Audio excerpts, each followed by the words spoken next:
This is the City Commission work session meeting at 5 o'clock Thursday, April 14th. Roll call, please.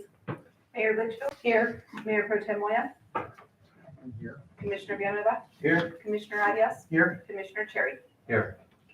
First on the agenda is discussion items, and our first one will be an update from EDC, and I'll turn that over to Mr. Matt Vanderpool.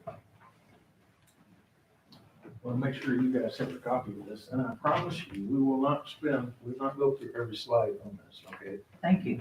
I think it's important for you guys to have that data.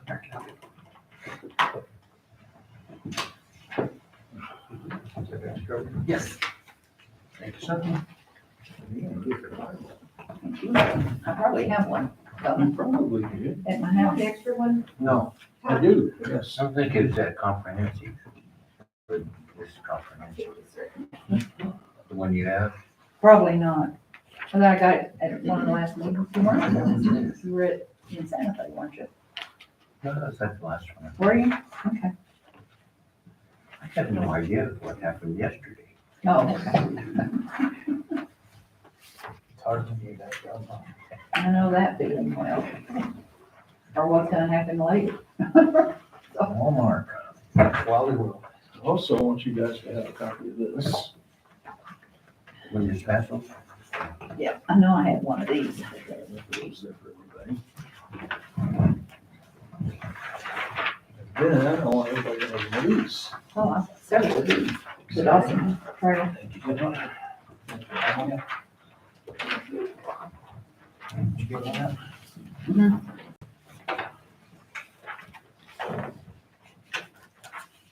You want me to present this from back here? Sure. Okay. That'd probably be the best because you talking to the microphone here. Okay. So a couple of weeks ago, we had a workshop at Mesa Lands Community College. Is it on? Yeah. Yeah, I turned it Is it on? Hello? Yeah, there we go. We had a workshop at Mesa Lands Community College a couple of weeks ago to give an update on this Creek Bridges project. So to put it in perspective, just so you know where we're coming from with this. I've been a member of the Northeast Economic Development Organization, which is a 501c3 nonprofit that covers 9 counties in northeast New Mexico for several years now. It was formed as a result of the Stronger Economies Together initiative through USDA Rural Development. Some of you may remember that. And the purpose of that SET program was to do some regional strategic planning. One of the frustrations we had with the SET program was we had the resources to do a strategic plan, but no resources to implement the plan. It was an initiative through the Southern Rural Development Center in Mississippi State. And approximately 3 years ago, Walmart provided a grant to the Southern Rural Development Center to build off of that SET program for this program called Create Bridges. Walmart's interest in the program primarily was the fact that nationally they have a significant challenge in terms of upskilling frontline customer service workers into supervisory positions. So one of the primary focuses of this was workforce development, to let the regions that participate in the program see if they could come up with some innovative approaches to workforce development to help them solve their problem. So on the front page, you will see Create Bridges. The second page, you will see that there have been 2 phases to this project. And the first phase, the states that participated, and in each case, this would be a group of counties from each of those states, were Oklahoma, Arkansas, and Kentucky. We were able to apply and be selected to participate in phase 2 of the program, along with Western North Carolina and Southern Illinois. So we're the one group of counties in New Mexico that's participating in this project. The project is primarily a business retention expansion project. And there is a kind of a standard protocol that's followed in terms of business retention expansion. The end result is basically to put together a support system for existing businesses through surveying those businesses, finding out what their needs are, and then coming up with solutions to their challenges. You will see a couple of pages later what the acronym Create Bridges stands for. Celebrating retail, accommodations, tourism, and entertainment by building rural innovations and developing growth economies. So the focus of this project is on those create sectors, if you will: retail, accommodations, tourism, and entertainment. And so those are the businesses that we were working with. Now, one slide I really want you to pay attention to is the next slide. This one. Because this is the process that we followed in the Create Bridges project. The first thing we did was we identified teams from each of the participating counties. And in this project, we had 7 of the 9 counties in the Northeast Economic Development Organization that chose to participate in the project. We allowed them to choose whether to opt in or opt out. The 2 that decided not to participate in the project were Guadalupe and Torrance counties. They just had other priorities at the time, so they chose not to participate in the project. But San Miguel, Mora, Colfax, Union, Harding, Quay, and Vaca were the counties that are participating in this particular project. Each of those counties has a representative, a board member for the Northeast Economic Development Organization. So we counted them as team leads for each of those counties and asked them to put together a small steering committee of 5 people from each county to participate in this project, at least serve as the steering committee for the project. In Tucumcari-Quay County, our team consisted of Connie Loveland, Suzanne Mickelson, Larry Smith, Lee Judd, Christine Olson. And so those were the folks who volunteered to help us push this project forward. Now, I'll be the first one to admit to you guys that I think a lot of people were skeptical about this project when we started it and weren't sure what would come out of the project. But one of the reasons I'm here today is that when we did our workshop at Mesa Lanes a few weeks ago, and I think Mark will echo this, those that were in attendance at that workshop said, hey, you know what? Something did come out of this. And in a minute, we're going to touch base on where we are in this process. So we started this with putting together those county teams. The second step was to look at an inventory of resources that we could bring to bear to assist those businesses in those create sectors, primarily retail and tourism businesses. And those were both local resources, regional resources, state resources. We had participation from the state SBDC network, from state parks, from the outdoor recreation division of the economic development department, and others, our workforce boards. Our region is divided between 2 workforce boards, the Eastern Board and the Northern Board. So we've had participation from both those boards, and our councils of government, Eastern Plains Council of Government and the North Central New Mexico Economic Development District, which covers San Miguel, Mora, and Colfax counties. So we put together a pretty good resource list. And the really important role that those resources have played in this process is as we've gone and surveyed businesses, occasionally there will be a red flag that will pop up.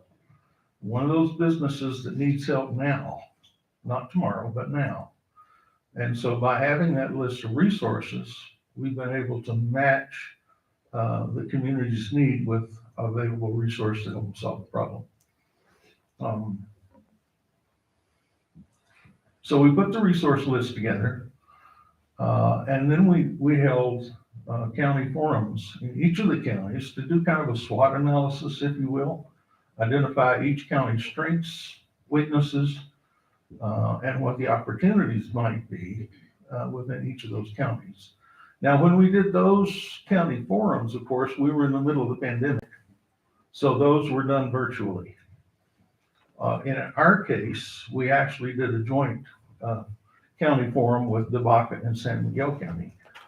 But we got good information from those county forums. Those were done prior to the survey work that was done with the businesses in those creative sectors. At the end of the day, once we started the survey work, we actually interviewed 58 different retail and tourism businesses within the region, and an equal number of employees of those businesses in the region. And what you have in that PowerPoint is the data, which is the result of those surveys. And again, I'm not going to make you read through that whole PowerPoint, but I want you to have that. And if you need some late night reading, and you want to take a look at that and see what the results of those surveys are, I strongly encourage you to do that, because it was really some interesting information that we gathered about what's going on with those businesses. Are they growing? Are they shrinking? What are their plans for the future? What kinds of things do they need in terms of employees and workforce, infrastructure? Some of the questions had to do with how do they feel about their relationship with local governments or community organizations, those kinds of things. So those were answered in that surveys. I will tell you that about half of the survey was pretty simple, yes or no, rated 1 to 10. But the other half of the survey was narrative. And so we have a stack of narrative answers from those surveys. It's about that thick. And certainly I wouldn't want you to have to read through all that. We did get some interesting feedback, and most of it's captured within this PowerPoint that you have. So we did the survey work. We got the results from the survey. And then we went back to each of those counties. And by this time, we were able to meet face to face. So we had meetings in all of the counties so far except Debaca. We still have to go down to Fort Sumner and do our workshop in Fort Sumner to share with them the results of the survey and see what they felt was important to them in terms of what kind of help we could provide them going forward. Now we were, as I said, we held our workshop here just a couple of weeks ago. So that put us at an advantage, I think, over the other counties, because we had already met with the other counties and we got some suggestions from them. And so in some cases, we didn't have to reinvent the wheel. We just had to pick the best solutions that they came up with to put forward to our group that met at Mesa Limbs in terms of what our strategies would be. Common themes are identified in this roadmap. So I want you to jump to that now for a second.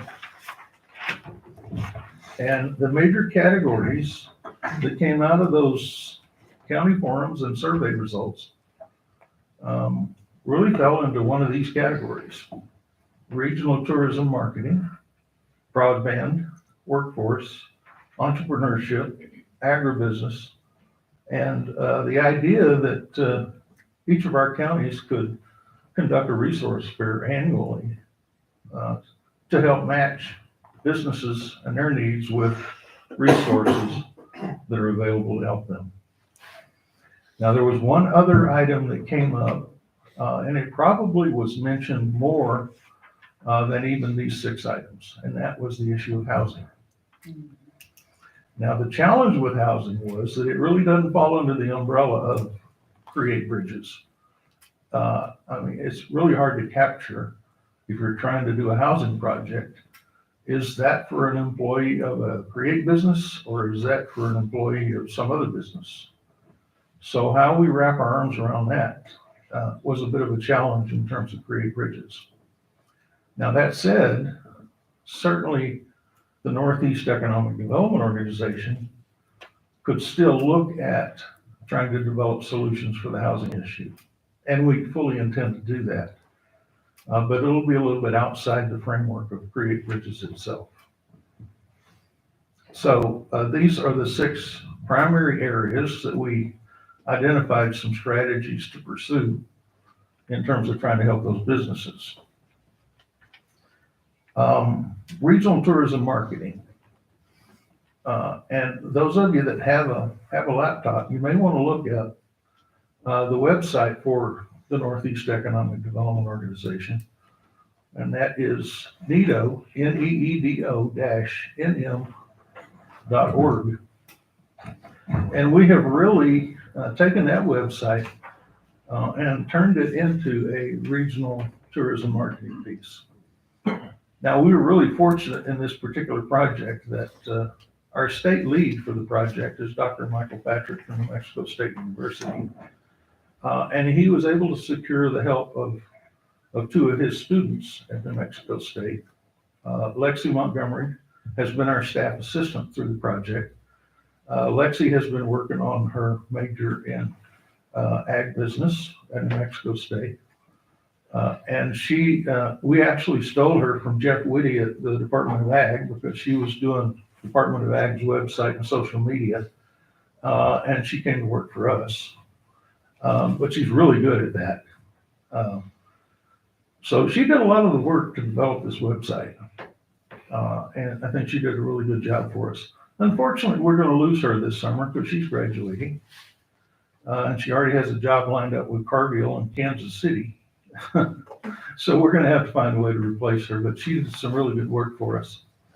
And then the other person that was a student in New Mexico State was a graduate student, Jason Vanegas. Jason is working on his doctorate in economic development and is a specialist in GIS and mapping. And in fact, when he took his vacation this last summer, he spent 2 weeks in our region taking pictures, identifying different locations that could be incorporated into the work that we're doing. And when you look at the website, you will see some story maps, if you will. So there's a map of all the golf courses in the area. There's a map of the state parks. He went so far as to do a story map on ghost towns, another one on whitewater rafting. I didn't realize we had whitewater rafting, but apparently we do. So Jason's been very helpful in terms of developing that regional tourism resource.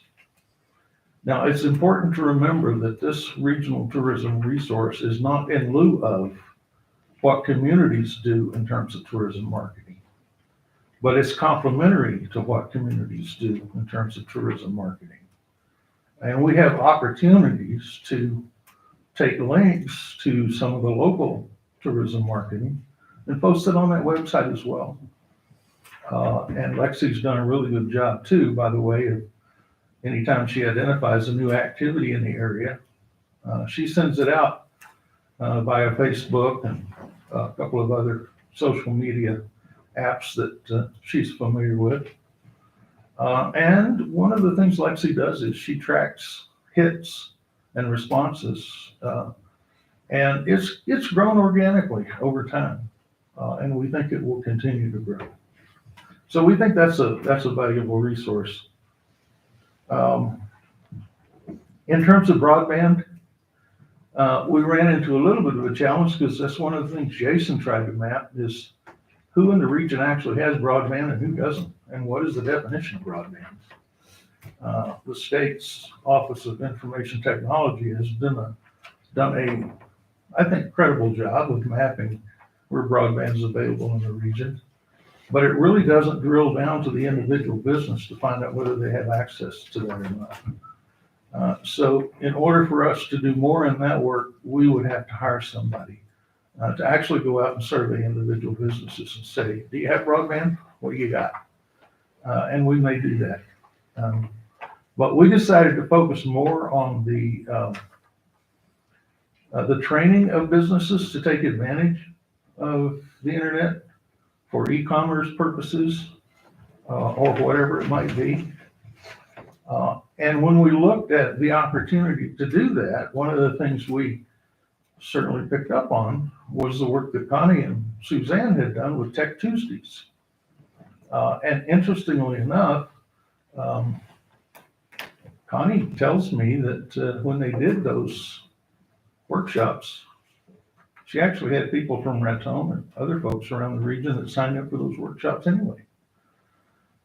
So we think that's an opportunity for us to go out and help educate businesses how they take advantage of that infrastructure if they have it. And certainly some businesses are going to be more receptive to that than others. But I think it's an opportunity for them if they want to make sure that their businesses survive and thrive. So we want to provide that as a resource to them. On the workforce piece, that's the third section in your roadmap. We're going to resume skills mapping.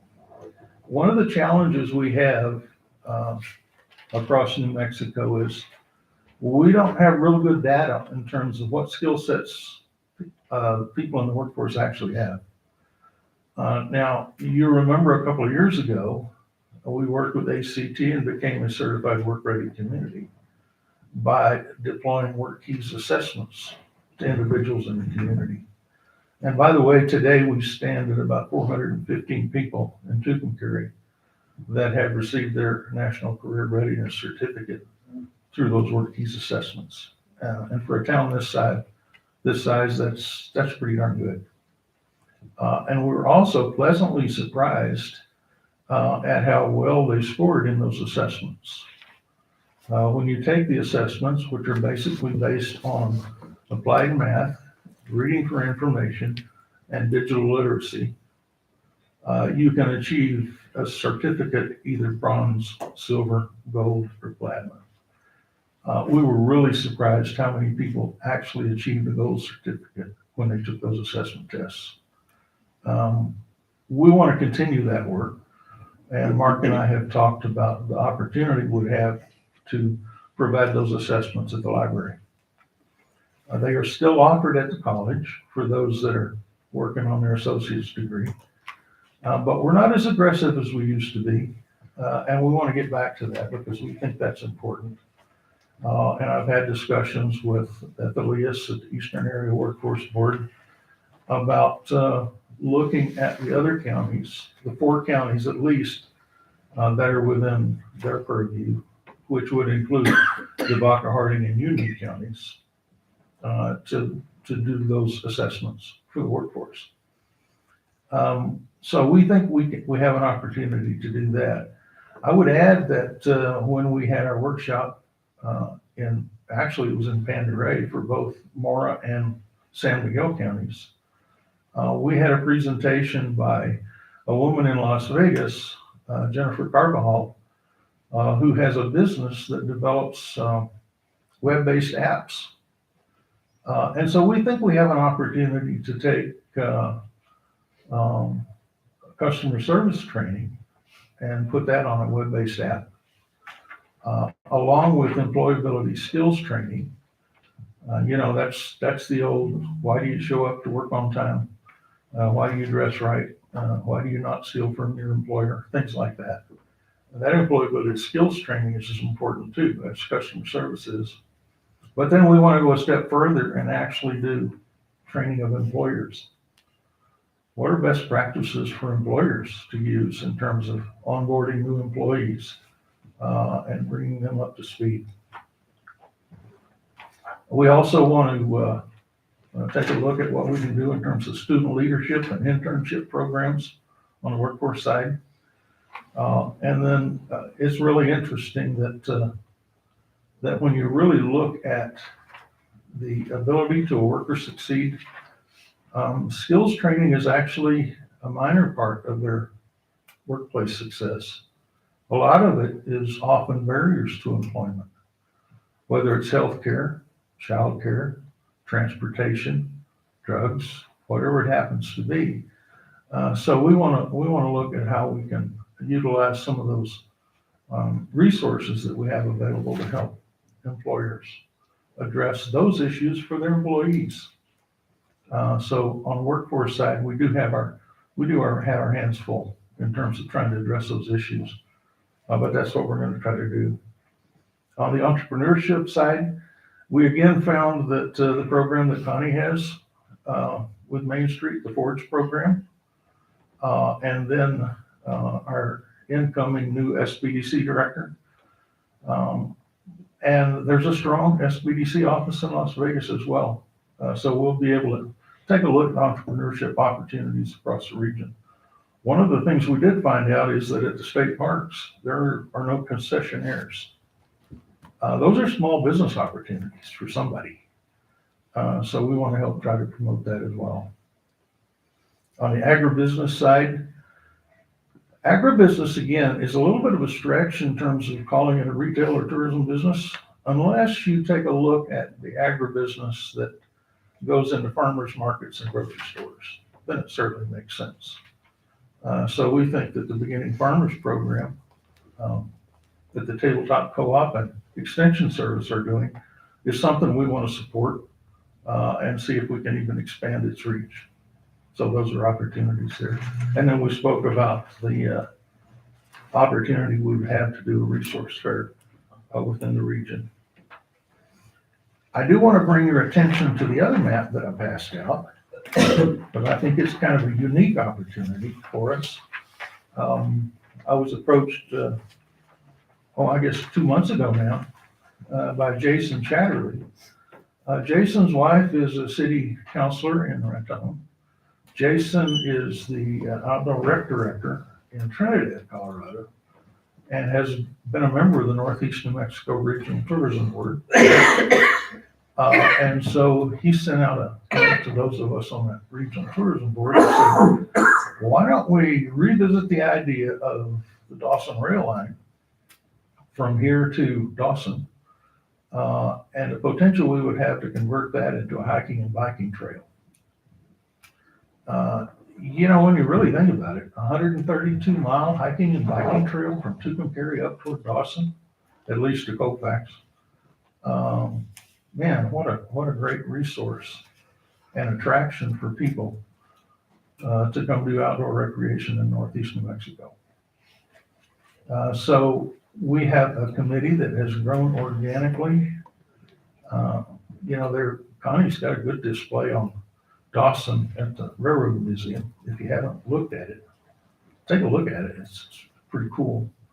But we just think in terms of our opportunity to promote more tourism within the region, that could be a real asset for us. So we have a really good committee that's working on the project.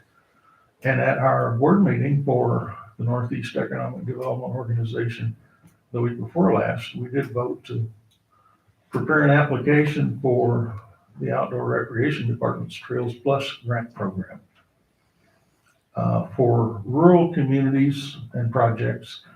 The max for a project is $100,000, and they do match $2 for every one that we put in, but it doesn't have to be cash match. It can be in kind. So we think we have an opportunity there. We also joined the Endeavor New Mexico Outdoor Recreation Business Alliance, and they put that Dawson Rail Trail at the top of their list of priorities for this next year. And are bringing to the table the director of the Continental Divide Trail across western New Mexico to assist us in the project.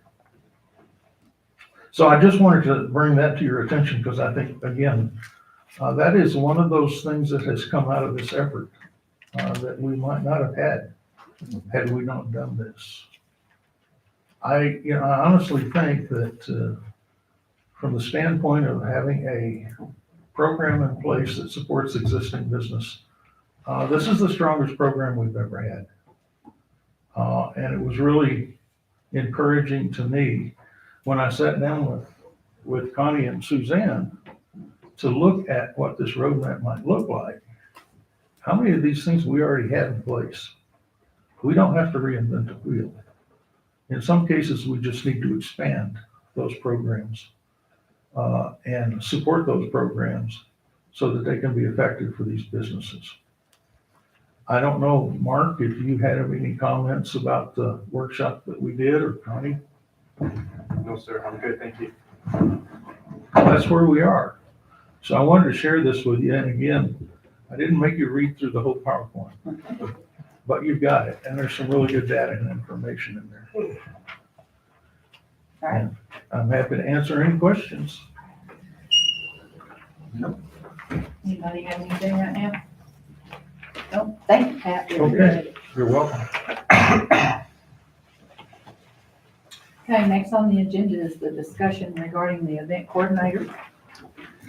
Yes, ma'am, we've been talking about this position for some time. The one thing that I want to make sure that we had was open communication between not only the city commission, myself, the Chamber of Commerce Director, the Chamber of Commerce Board. We've all had a chance to look at this contract, discuss it, see what works, see what doesn't work. The latest in front of you is for the last quarter. It would go into effect starting tomorrow, or honestly tonight, once the contract is signed. And this is specifically to give kind of a trial period and have this event coordinator for this last quarter and try to put on a festival on June 4th. So with that being said, I'd like the commission to see it, ask any questions, any comments, concerns that they may have. Mr. Cherry attended the last lodgers tax meeting. We also discussed it at that point. And again, just ready to move forward with this. This is time sensitive. And just trying to get this approved as soon as possible in the commission meeting later on tonight, for the sake of trying to plan and coordinate an event with realistically about 2 months of planning and coordination is going to be really tough. So that's the urgency to push this forward. Okay, so this contract is only up to June the 1st, June 30th. June 30th? Yes, sir. Fiscal year? Yes. And it's a $17,000 contract? Yes, sir. The 17,000 comes from, for the administration side to coordinate things. That comes out to 3,125. And then there's $14,000 from lodgers tax, 12 of that being executive and 2,000 promotional. And that's to put on the event itself on June 4th. Okay, so what's the total? You got 17,000, you got 14,000, you got 3,000 for administration, you got 12,000 for executive and promotional. What is the total on there? Total is 17,125. On the one, okay, So 3,014 is just added in together. oh, okay, so that's a different pay scale area, okay. It's just showing the breakdown for that. Okay, because I see out there what the payment is, and I saw that 17. Okay. How is this gonna be separated according to 1.2, where it says may not be utilized for the chambers, for the gentleman who's there at the chamber? So that'll be discussed come July 1, when it comes to the new fiscal year budget. And if we get to that point where the commission chooses to do so, at that point, there's funding set aside, which was also already recommended at the last lodgers tax meeting, to allow, I think it was $38,000 for the Chamber of Commerce. This is specifically just for the event coordinator. It has nothing to do with the Chamber of Commerce when it comes to the visitor center, marketing, advertisement for the city in any way. This is specific to the event. I know, that's exactly what I'm reading about, how you're gonna separate this duties, because it's the same person. As far as Priority or prioritize, that's something we also discussed. Right now, this is a priority to get this event done by June 4th. And it says he would oversee the vendors and everything else, and the question is, you know, on vendors, they charge for, where is that money gonna go to? That's something that hasn't really been discussed at this point. That's a lot of money, and we need to discuss it before we sign the contract, and we should have done that, because that's part of the business. Because anybody who puts an event and have vendors, they make money out of vendors, but that's not even discussed here. So what are we gonna do with the vendors? Brief side conversation, if the city is funding this entirely, then the money should go back to the city. Because we're providing the lodgers tax. Will that to put go on back the into event. the lodgers tax, or will that go back into the general fund? lodger's tax. It's being pulled from lodger's tax, so it needs to go back to lodger's tax. Because there's a lot of money made in vendors. So can you write it in somewhere where it says this? Yeah, we'll set. Because we definitely need it in there. I mean, I don't like this thing of leaving things open. What are you looking at vendors? Vendors just Vendors charge, well, you put a taco truck off there, you gotta pay for it. Right. That's a vendor. If you wanna sell balloons, that's a vendor. Okay. So you're saying rented space at the event? Yeah, they always do. That's what makes the event so interesting, because you go out there and you eat, you see the displays, the band, everything. And there's a lot of vendors that come, you know? And make sure it's in the contract before we sign it today, because it's certainly one of them. I don't have any quorums about where the money would go, but I just wanna make sure that we don't lose ends of this contract, you know? You're looking at $17,000, and then you're saying here, hiring personnel that will help to organize and run the event. Are they gonna have enough money for that? I hope so. This is just preliminarily what was discussed. And, Because, you know, we're paying the executive director $12,000 additional dollars, aren't we? I mean, right here it says, I mean, not additional, but it says, executive would be 12,000. So that 12,000 executive, that's primarily for the entertainment. That's to No, bring out of the bands. 17, yeah, out of the entertainment. So then if you're gonna hire people, you're not gonna have very much money. Okay, they agree to it, let's go for it. And not see the crying later. So you answered one of my questions on the executive. Convention center be used for a lot of this? Yes. And so normally on an event like that, you get a pretty good liquor sales that Correct. comes in. You know, that'll go to general fund. No, that all goes back to lodger's tax. That'll go back to lodger's tax also? Yes. Okay. Does it do that now? Yes. When you have an event? Okay. And since it is city funds that are putting on the event, we don't need to approve any use of the convention center, correct? Correct. No. I would like to suggest one thing. On page 2, item 3, second paragraph, Under services. visitor center, Mhm. collecting the information with the data to the city care manager and commission. Yes. Correct? Under visitor center? Yeah, okay, it's a tender shall provide listing information. So you're under And will information. provide initial meeting and use layers on interference, block out search from internet. So anyway, what I'm getting at on the liquor license, you know, the bang for our buck, you know, $17,000. We need to see that and more come back in. Yeah. You know, we Right. need a return on the investment, so that's what I'm gonna be looking at. Well, you know that the prices at the convention center for the liquor, there were disgusting, because we were losing more money than we were making. Finally, Mark got in there and straightened it out, you know, we were really losing money instead of gaining money. And then also right now, the liquor has really gone up on prices on everything. So our prices are now meeting with the expectation of being able to get the return of the dollar. Sometimes, even if we have the bar open, we weren't making money because it was too cheap as compared to running, because you have security, you have all those things that you have to pay from the city budget to operate that. And now I think you have brought them up to par, haven't you? They were, but prices continue to go up. So No, we have I to understand reevaluate. that, but I was surprised when I found out that the prices went up one of the meetings that went up, and the prices of the liquor, and I said, you know, this is the only cheap bar in town, but I'm glad you brought them up, because we were losing more money on the bar than now. The manager takes care of that. Well, they did, they were supposed to, but they didn't, but now he is. Yeah. Took it up. It was really bad, was it? Because every order is an increase. It is. But who's now maintaining the liquor and see the increase on the liquor going up, because they got pretty high. The convention center director is the one that should be taking care of that. Then if he was the same person, why didn't they get taken care of before in the past, you know? This is, who oversees him to make sure that that doesn't occur again? I do. Good. Thank you. And we'll have the convention center up and running by this time? Convention will be up and running by next week. Nice. Look at that. Let me ask you a question. This is funny. It says governing law. And it says, on Yes, sir. page 5 on 19, the governing law.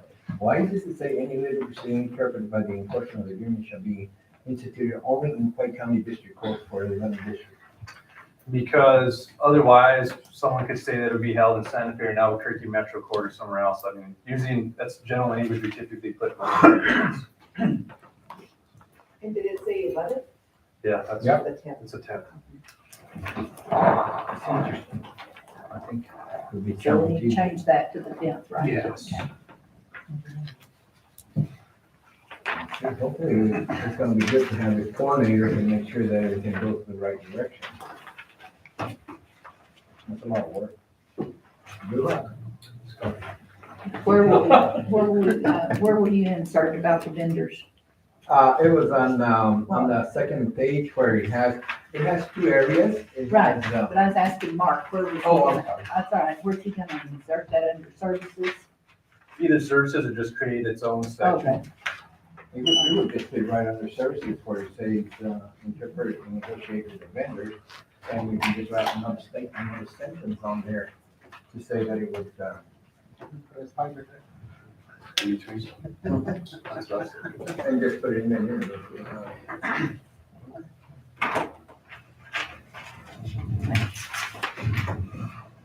I'm happy with it. anything else? Anybody have any other questions? Any comments? Maybe Scott might want to. And this is the final that's been approved by the chamber as well as your office. The only thing that was changed, and I told Scott before the meeting, considering we're looking at half the month of April being over, it was originally estimated at 1,250 per month. And since half the month's gone and this contract wasn't in place, I thought it was right just to go ahead and prorate it and cut it in half and drop that down to 625 for the month. But without giving enough money, because right now, if you look at this, this is a very good conservative budget, right, that he's, I agree. I'm really happy with it. I'm sorry. Yeah, and the budget will have to be addressed once we get approval of what the budget is. So I will accommodate employees and stuff. If it means cutting entertainment, that's what we'll have to do. But that's the whole deal about it, yes, is to have good stuff. Yeah, I mean, and it's day and nighttime, so and it's, you wanna really promote that, because that's where you wanna go out, especially if you're not very much in the town. Well, I think as things come about with the final planning of this event, we can always come back and amend it and request further additional funds if we have to, make sure it goes through. It's also a good trial run. It's a short one. yeah, and I think it's a trial run, not for the success of the event, but how we work together.